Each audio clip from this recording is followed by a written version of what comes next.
الله وبركاته. أعوذ بالله من الشيطان الرجيم. بسم الله الرحمن الرحيم.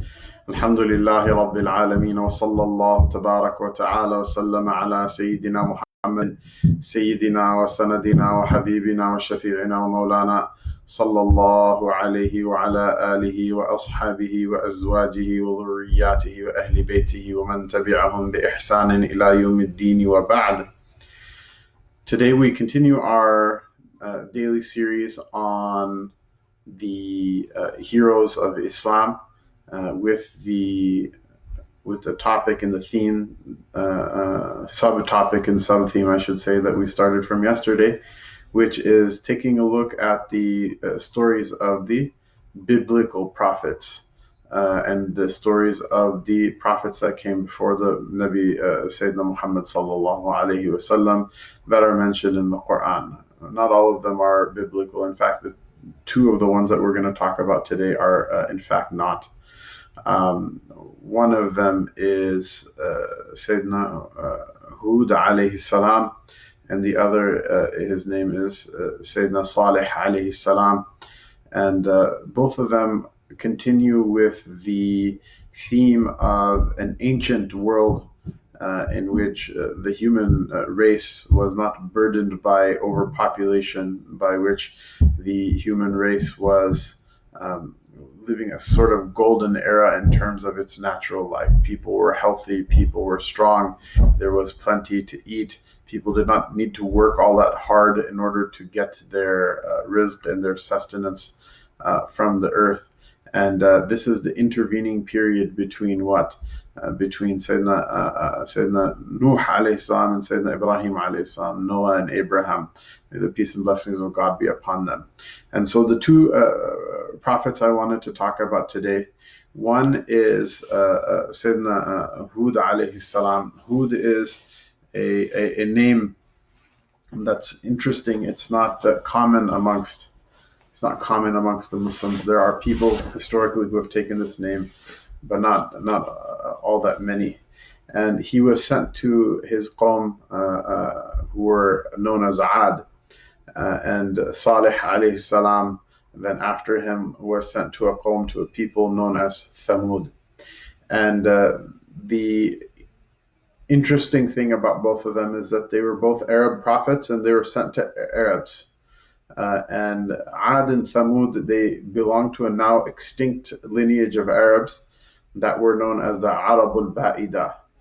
That they were the Bada Yabidu means in Arabic to go extinct. They are now extinct lineages of the Arabs.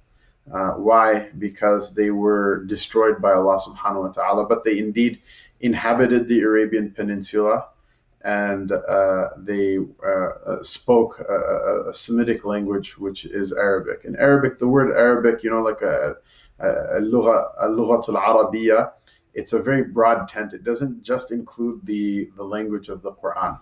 The Quranic Arabic is the most fasih and baligh specimen of Arabic. It is the most eloquent and rhetorically high specimen of the Arabic language, but we will call Arabic any Semitic language that retains its grammatical case endings, anything that has Arab, the case endings at the end of the word. So kharajtu min al-bayti, with in contradistinction to kharajtu min al-bayt, one of them retains its grammatical case endings and the other doesn't. This is a feature of which is in the celestial realm. It is a highly rational and highly logical language. And this is one of the reasons I feel like the Arabs actually will learn and master logic, mantiq, with a type of ease, and it will pervade everything, that has to do with their learning. Even though they learned it from the books of the Greeks, they'll master it and they'll imbibe it much quicker than the rest of Europe will. In fact, the rest of Europe will have to learn these things from the Arabs. And it's interesting if anyone reads a book of grammar of the Arabic language, many of which are written by non-Arabs, simply because Arabs used to learn these things intuitively, whereas the non-Arabs had to learn them prescriptively. You'll find every book of Nahu is written, every book of syntactic Arabic grammar, and for that matter, Sarf as well, morphology. They're written very intuitively according to the language and the style of the manatiqa, of the logicians, the scholars of logic. But at any rate, Hud and Salih were Arab prophets, and they were sent to Arab people. The Qawm of Hud, which is, like we said before, it's called Ad. Very little is known about them, but they lived in southern Arabia. They lived in southern Arabia, which was again at that time a place of lush and plenty, and very different than the very relatively inhospitable terrain that's there in much of southern Arabia. Although Yemen is referred to by Roman historians as Arabia Felix, literally meaning the happy Arabia, because it was the only place that had enough water to be able to sustain agriculture and large cities, and therefore civilization. Ad lived in a time far before that. And Allah subhanahu wa ta'ala gave them from their gifts. And we see a recurring theme which made them similar to the people of Sayyidina Nuh alayhi salam, of Noah. May the peace and blessings of Allah ta'ala be upon them. What are those things?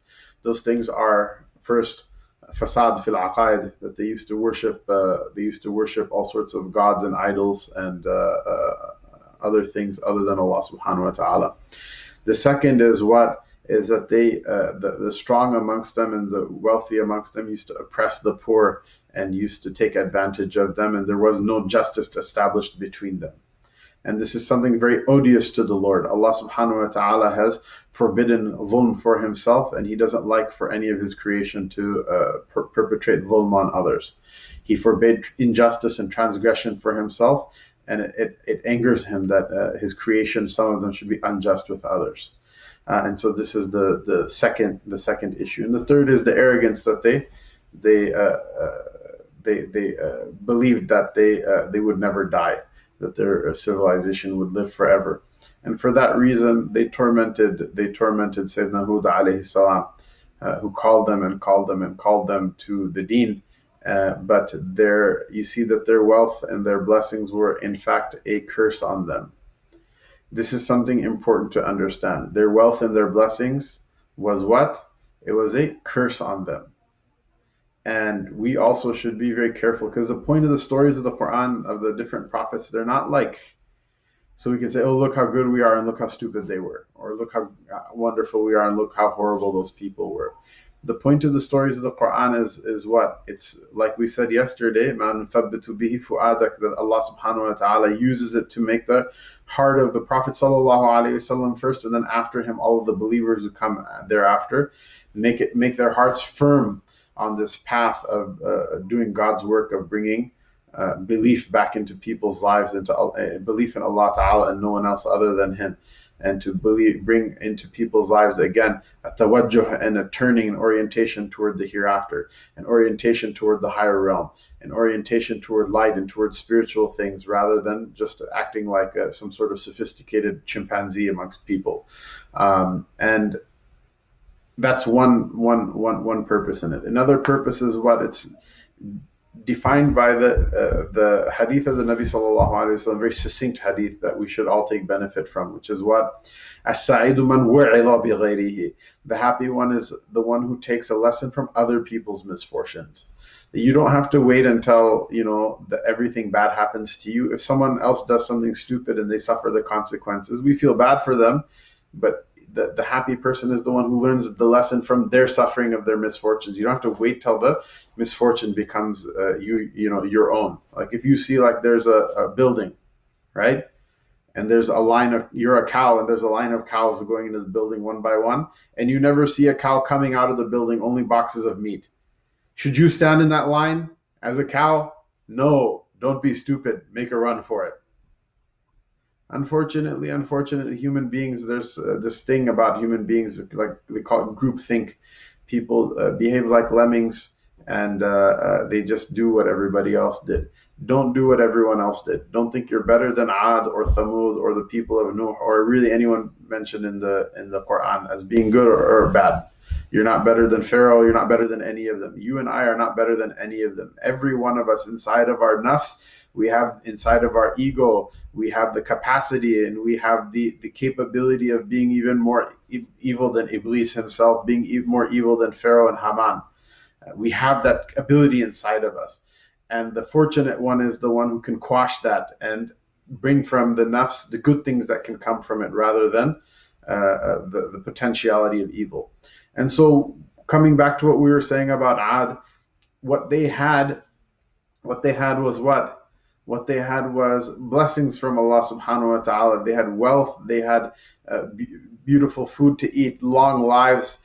The books of tafsir say that they had abnormally long lives and that they physically were well built, and they were actually bigger and taller and more beautiful than the normal blessing that other people had. They ate and drank from the barakat of Allah subhanahu wa ta'ala. You have to understand something, right? These people are who? These people are the first ones from the progeny of Sayyiduna Nuh alayhi salam, from those who survived from the ark. And so the righteousness of the forefather will be visited on the children. The righteousness of the forefathers will be visited on the children. If the children are people of iman and people of faith, then the blessings of the forefathers' righteousness will come both into their dunya, into their worldly blessings, and into their deen, into their spiritual blessings.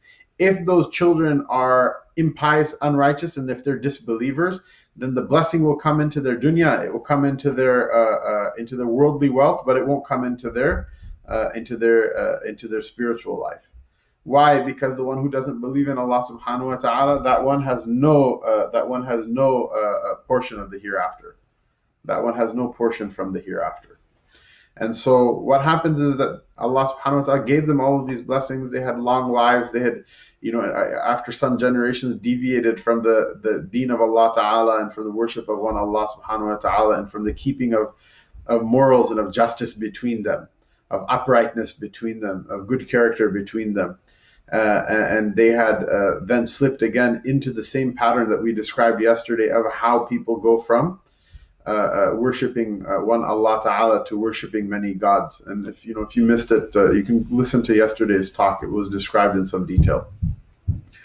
And so what ends up happening at this point is that they, because they have so much blessing, the blessing, like it does to this day, when somebody's riding high on their horse, they have like very little care for spiritual matters.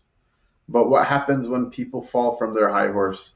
Then everybody will look for an answer, and the only answer you're going to get, especially if you've already conquered the world, if you've already been on the top of whatever you have, where are they going to find answers when they fall? Because they're going to fall hard. They're going to have to find answers from God. They're going to have to find answers from Allah subhanahu wa ta'ala. That's why it's really interesting. There are a number of celebrities in America who become Muslims. And I think it's very rare that the celebrities will become Muslims when they're riding high on their high horse. When do they become Muslim? When they fall. Michael Jackson became a Muslim. And if you see what, height of fame and celebrity he went from, and what, kind of gutters he got dragged through in terms of the lows of his own life, not just based on the media, but him himself, like what lows he went through. A person has to say, like, this is like normal. Why would this, why would it be anything else? There's nowhere else to turn to but Allah. When you go to the lowest point, there's nowhere to go but up. And so he actually became a Muslim. And it's funny because people used to talk about that this is a rumor or this is an urban legend. I actually know an imam who prayed his janaza. He said that he died a Muslim, rahimahullah. I said, what do you mean? He goes, no, he was a Muslim. I said, how do you know? He said, I should know. I prayed his janazah. I said, really? I said, did you lead it? He says, no, I didn't lead it. I prayed it. He says, the one who led it was his brother. I believe Tito is a practicing Muslim for some time. He gave da'wah to his brother, and their family imam from Gary, Indiana, came in and led the janazah. But this colleague of mine was an imam in LA. And so they invited him as like a member of the community to pray the janazah. He said that they literally told all the cameras to stop rolling and to turn off for those couple of minutes. So that the star-studded gala funeral send-off wouldn't see anything having to do with Islam, because his family members were afraid that this getting out that he was a Muslim is going to damage the value of his estate. Waliyadu billah, Allah ta'ala protect us. But yeah, who? Mike Tyson. Mike Tyson became a Muslim. I can believe it. Why? Because look, miskin, how he fell, how his boxing career went into ruins, how his personal life was in ruins. Go look, watch an interview with him right now. And I'm not holding him up as like some sort of role model or whatever, but I'm saying people who have done good things in their life and people who've done bad things in their life, everybody needs Allah subhanahu wa ta'ala. And we as a civilization, as Muslims, no matter what people do, we never begrudge them the ability to repent and turn and take the path of righteousness and to try to make themselves better. And that doesn't mean that we hold everybody, up as a role model. But go watch Mike Tyson's interviews on different podcasts and on different, with different TV stations. Bichara, poor guy, he's like as big as an ox. The guy can literally punch a dent into a metal, light pole or telephone pole. He cries, he weeps. He said, my whole life, he goes, my whole life I pushed myself and thought I was the biggest, and I thought, I was the best and no one can touch me. He goes, I realized I'm nothing. He said, I'm nothing. I was a bad this, I was a bad that, I was a bad the other thing. And literally, bichara miskin, like the guy's as big as an ox and he'll weep. The point of mentioning both of these examples is what? When someone's on their high horse, very rarely, it does happen, but very rarely do people at that time have the clarity of mind and of spirit to be able to accept the truth. Only when people fall off the high horse and their lives get ruined and fall into tatters does everything become clear for them, and so they can know which way they want to go. And sometimes your material success and sometimes your worldly success and leadership and the love of and adulation and adoration of other people, name and fame and money and enjoyment, it can be a great curse from Allah Ta'ala, because it's the hijab that is there between you and him, that you cannot see him and he cannot see, his mercy doesn't reach you. It's the iron curtain that will be the thing that will obstruct you from ever entering into his good graces in this world, or ever entering into his paradise in the hereafter. It's only through humility that a person can enter that door, and humility is very difficult when you're up on top of the world. They say that in the ancient times, if a Roman general would win a great victory in battle, they would have a parade for them when that general came back to Rome. And they would put a laurel wreath around the head as a crown of that general, and the entire streets of Rome, everyone would be, there in adulation to celebrate the victory of this great man. And the generals, what their custom was as Romans was to have someone ride in the chariot next to the general, a slave, and just every few minutes just whisper something in his ears. In his ears. And what would he whisper? He would whisper all his vanity, meaning all of this is all temporary, it will go away. Don't get pumped up by the crowds and think you're actually great. Everyone dies. Everyone who people are happy with them one day, the next day they're going to be upset with them. Everyone who's rich one day, the next day they're going to be poor. Don't let this get into your head and make you think you're invincible, make you think you're God. It doesn't work that way. And so Ad says, this Allah that you're telling us about, we don't really care about him. Is he there? Is he not there? It's not our problem. We're enjoying ourselves. And what happened? He called them for his whole life, and they didn't accept except for very few amongst them. And so again, he invoked the punishment of Allah subhanahu wa ta'ala upon them, and Allah ta'ala destroyed them. Their destruction is described in a number of places in the Quran. Allah subhanahu wa ta'ala says in the Surah Al-Qamar, كذبت عاد فكيف كان عذاب كذبت عاد بالنذر فقالوا إنا أرسلنا عليهم ريحا صرصرا في يوم نحس مستمر تنزع الناس كأنهم أعجاز نخل منقعر كأنهم أعجاز نخل منقعر. Allah subhanahu wa ta'ala says that they disavowed the warning that was given to them, and we sent down upon them a horrible wind, which then harvested the people and left their bodies in its wake, like the dried up and curved stalks of date palms, of date fronds. And if you don't think it can happen, it can happen.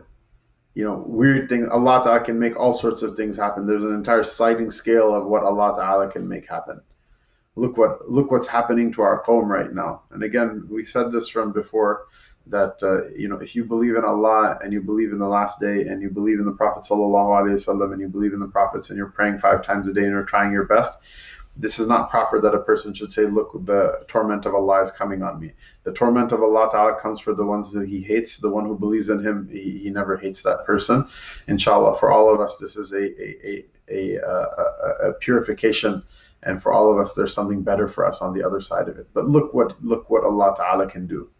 Literally, the economies of huge nations, the likes of which the earth has never seen, come grinding to a halt right away. People are sitting on their sofas looking at each other. Entire economies grind to a halt. Every single continent, every single country. All of these things happen, and nobody even knows where it came from.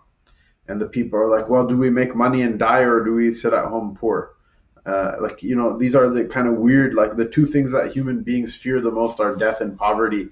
And although on an usuli and principled level, death is worse than poverty, the nafs always hates poverty more than death. This is one of the reasons why Allah subhanahu wa ta'ala in the Quran says, يُجَاهِدُونَ بِأَمْوَالِهِمْ وَأَنفُسِهِمْ, more than He says, يُجَاهِدُونَ بِأَنفُسِهِمْ وَأَمْوَالِهِمْ. Most of the places where struggle in the path of Allah ta'ala is mentioned, it's mentioned that the people struggle with their money and with their lives. Much more frequently than it's mentioned that the people struggle with their lives and with their money. Why? Because many people would rather die trying to be rich than stay alive with the certainty of poverty. And this is like the two things that a person, especially a materialist person who doesn't believe in the hereafter, these are the two things that they're most afraid of. And these are, lo and behold, the two choices that they have. Pick your poison. See which one you want to take from your own hands. Allah Ta'ala can do it right away. And Allah subhanahu wa ta'ala destroyed those people, and they deserved that destruction. Again, it's mentioned, like Sayyiduna Nuh alayhi salam, that after the destruction of his people, Allah subhanahu wa ta'ala saved Sayyiduna Hud alayhi salam and those who believed with him, and afterward he went and made hajj of the house of Allah subhanahu wa ta'ala. The Kaaba, which was originally there in Makkah Mukarramah, was of a celestial form. It was something that literally it was a piece of Jannah, and it looked like Jannah. That Kaaba was raised from this earth at the time of the flood of Sayyidina Nuh alayhi salam, and it was placed in the heavens in a place known as Al-Baytul Ma'mur, that the angels they go to that place and they worship, and then it will remain unbuilt until the time of Sayyidina Ibrahim alayhi salam, who rebuilt it and reconsecrated it. So Sayyidina Hud alayhi salam will go to the place of the Kaaba and make tawaf around it, but there's no building there. He will go and make the hajj to the house of Allah subhanahu wa ta'ala, and he will live out the rest of his natural life, his people having been destroyed. Salih alayhi salam was from the northern part of Arabia. There is to this day a place in the Arabian Peninsula called Hijr.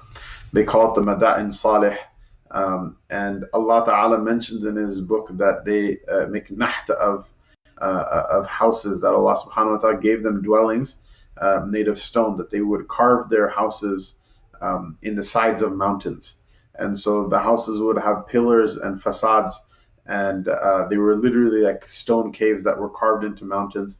And you can imagine, if your house is made out of solid stone, like how sturdy it is. And so they were wealthy people. The Nabatean civilization will end up dwelling in a number of those stone-carved dwellings from before. And they will then carve cities out of stone afterward, like the people of Salih alayhi salam. So I don't know. I'm not an expert. I cannot say if the actual carved houses. You can go and like look up on the internet Hijr and Mada'in Salih. Those houses are still there. I don't know if the ones that are still there were actually lived in by Salih, or they're by Sayyidina Salih, his Qawm Thamud, or if they are if they were of the same type. But that's how they're described, is that they used to live with huge houses ornamentally carved into the mountainside. And they had a great civilization. If the houses of that civilization are still here, they're still here. Or if they're gone, there are other civilizations that then built their cities upon the plans of Thamud. And indeed, the oldest writing, phonetic language writing of any civilization. It's not actually not of the Phoenicians, right? So we say that the phonetic alphabet, the idea that you have like letters that are representatives not of words or ideas, they're not pictograms, logograms, ideograms, like the writing of the Egyptians or some other writing systems, which are like the Chinese, which are very cumbersome and difficult to learn and teach. What will end up kind of taking the world by storm is a phonetic writing system. And it's phonetic, they attribute it to the Phoenicians, who are a Semitic speaking seafaring people from what is nowadays Lebanon. But Thamudic scripts, which are not just one script, they are attributed to these ancient tribes of northern Arabia, who probably weren't themselves Thamud, but probably received it from this Arab al-Ba'ida, the extinct ancient tribes of the Arabs that are described as consisting of Ad and Thamud and other tribes. And so the Thamudic script is, there are a number of different subtypes of that Thamudic script. They still survive to this day, as do these stone carved mountains that become these mansions for these people to live in, temples and dwellings and houses for these people to live in. And the people of Thamud is the same thing, that they were from those tribes that survived after Sayyidina Nuh alayhi salam, and they received great blessings from Allah subhanahu wa ta'ala in the form of an extended lifespan, and in the form of like physical good health, that they were bigger than most people nowadays are, and they were in better shape than most people. They were beautiful, they were intelligent, they were endowed with all sorts of blessings. They had ease in finding things to eat, and imagine everything's organic, everything is cage free, everything is wonderful, and they had a very easy life that they used to enjoy. And their Nabi Salih alayhi salam used to tell them, look, you know what happened to the people before the flood of Sayyidina Nuh alayhi salam, and you also know Ad, what happened with Ad. It wasn't that long ago that the Qawm of Hud alayhi salam, Ad, was destroyed. You know the stories of them, so don't repeat their mistakes. And they were also people who were known to be mutakabbirin. They were known to be people who were arrogant people who again didn't bother themselves with any obligation to Allah Ta'ala. So just don't waste our time with all of that. They were known to be people who were idol worshippers and people who did all of those things that Allah Ta'ala forbade them from doing. And so what happened was, they would harass Sayyidina Salih alayhi salam and mock him. And they said, well, send us a sign. If you really say you're a Nabi, send us a sign. Now look, there's a really important lesson for all of us in this, which is when someone says to you to do something right, don't berate them. If you know it's right, just do it. Because if you engage in sophistry, what is sophistry? Argumentation for the sake of argumentation, even when you know you're wrong. If you engage in sophistry at that time and ask for a proof, Allah will give you a proof, and the proof will be used against you once it comes down. So they said, give us a proof that you're really a Nabi from Allah subhanahu wa ta'ala. So Sayyidina Salih says, okay. And so Allah Ta'ala sends a bizarre proof to them. He said that he sent down a she-camel, a naqa, a she-camel, a female camel, and said, this she-camel is a miraculous sign from Allah subhanahu wa ta'ala. You can milk her as much as you want, enough milk for the entire Thamud to drink. However, the condition is that Allah subhanahu wa ta'ala says that you can milk her and take as much milk as you want, but the water she drinks one day, you drink one day. So the day that the she camel drinks, it's haram for you people to drink it. And you can take as much milk as you want. So imagine that, like what's cheaper, milk or water? Obviously having milk instead of water is amazing. It's wonderful. And it's not all that big of a deal. But they get upset about this, and the camel is giving the milk. So, and they know it's obviously it's a miracle. It's something that's something they can't really dispute. And it's kind of up in their face that they're wrong. And it's giving them their milk, and they're annoyed that they have to share the turn with their water supply with the she camel, but like they can't really say anything about it because it was exactly what they asked for, which is a sign that Salih is not lying, a miraculous proof that Salih alayhi salam is telling the truth. And so what happens is 9 people from the Qawm of Thamud get together, and they're troublemakers. They're described as troublemakers by Allah subhanahu wa ta'ala, that everything they do is fasad, it's mischief, and they don't do anything good. And so what do? They say, look at this stupid she camel. Not only are we going to violate its turn, we're going to kill it, we're going to hamstring it. And so they get together, and to hamstring it means what? That they hacked it with a blade, and cut all the way the hind legs of it to the bone, which is a very painful way of killing an animal, and a pointless way of killing an animal, because that's not how you slaughter it, even if you want to use the carcass for meat. And so they made aqar of it. They hamstrung it, and I don't know if aqar here means hamstringing. Maybe they translate it as hamstringing for the sake of eloquence. But aqar in the Sharia means to kill an animal other than through the method of ritual slaughter, thereby wasting the animal's carcass if it's an animal that needs to be slaughtered. So they hamstrung the she camel.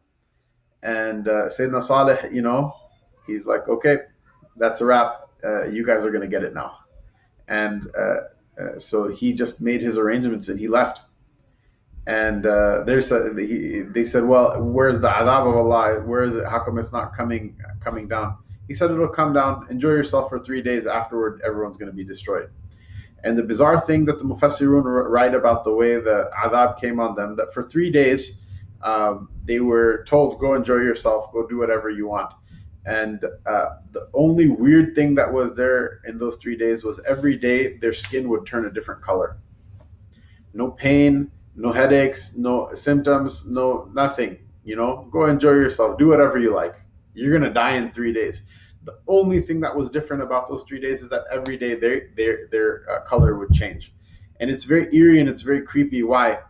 Because they probably were all like, oh, look, we killed the camel, nothing happened to us, we're indestructible. And so this thing is happening to them that they can see something's wrong, but it's not harming them physically at all. But they know it's going to come. They know it's coming. And they can pretend that they're too cool for school and it's like not going to be a big deal, but they know something is coming, which is very bizarre punishment. It's a very bizarre punishment. It's a very harsh punishment because it breaks a person mentally and spiritually before it breaks them physically. إِنَّا أَرْسَلْنَا عَلَيْهِمْ صَيْحَةً وَاحِدَةً فَكَانُوا كَهَشِيمِ الْمُحْتَضَرِ. Allah subhanahu wa ta'ala says that we sent down then one shout, and that's it. After the 3 days, the hukum of Allah ta'ala came and destroyed all of them and left no one behind. And the Mufassirun say that Sayyidina Salih alayhi salam also then, after his people were destroyed, he went and visited the house of Allah subhanahu wa ta'ala and spent the rest of his days in the worship of Allah.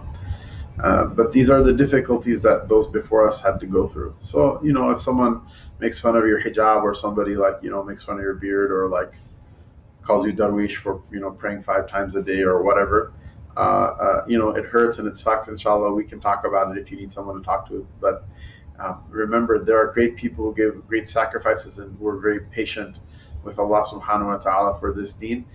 the day of judgment is Yawm ad-Din. It's the day of justice. It's the day where the Lord takes vengeance for every wrong that's done between the creation, and every wrong that's done to Him, except for the one that repents and makes good with Him, Jalla wa ala, before He meets Him. And that day is going to come, and we'll see that day.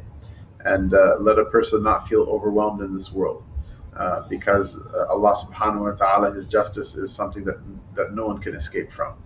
Allah subhanahu wa ta'ala make us from amongst those who don't run afoul of that system. Allah subhanahu wa ta'ala make us from amongst those that He loves. Allah subhanahu wa ta'ala make us from amongst those whose wealth and whose blessings aren't a veil between them and between His reality. Ya Allah, we have food to eat, and we have homes, we have safety in the streets. Ya Allah, we have safety. Most of us are in good health, and we have safety in our homes and with our families. Ya Allah, don't make these blessings that You gave us a veil between us and You. Rather, give us the tawfiq from being the happy ones from Your creation, that we can use this safety and use these blessings in order to make right with You before we leave this world, and to do good by Your creation in a way that You're pleased with it, and to give charity to the poor, so that You can give us charity on the day of judgment when we're going to be in the most severe of need, and that You can give us these blessings, that we can spread this deen and spread this sacred knowledge, and spread this Quran, and spread the Sunnah of our Nabi sallallahu alaihi wasallam, and the peace and the blessings and the mercy of our Nabi sallallahu alaihi wasallam to all people, Muslim and people of other faiths, big and small, old and young, every race, rich and poor, everyone. Ya Allah, give us only enough material wealth that we can fulfill all of those good maqasid and good intentions, good purposes, and never give us so much that it becomes a veil between us and You. Wa sallallahu tabarak wa ta'ala wa sallam ala Sayyidina Muhammad wa ala alihi wa sahbihi ajma'in. Ya Allah, give us blessings in this Ramadan, and accept our fasting and our prayers, accept our dhikr, accept our du'as. Ya Allah, accept our patience in this Mubarak month, and make it a means for the betterment of us and our neighbors, whatever faith they may be, the betterment of our nation, the lifting of this plague from our people, the lifting of this plague from mankind, and make the barakah of this Mubarak month a means to ensuring that when things settle down, that they don't go back to business as usual, but that we learn lessons and come out of this better than we were before, and making choices better than the choices that we made before, as a humanity and as a ummah and as a community. Wa sallallahu tabarak wa ta'ala wa sallama ala Sayyidina Muhammadin wa ala alihi wa sahbihi ajma'in. Subhana rabbika rabbil izzati amma yasifun, wa salamun ala al-mursaleen, walhamdulillahi rabbil alameen. Wassalamu alaikum wa rahmatullahi wa barakatuhu.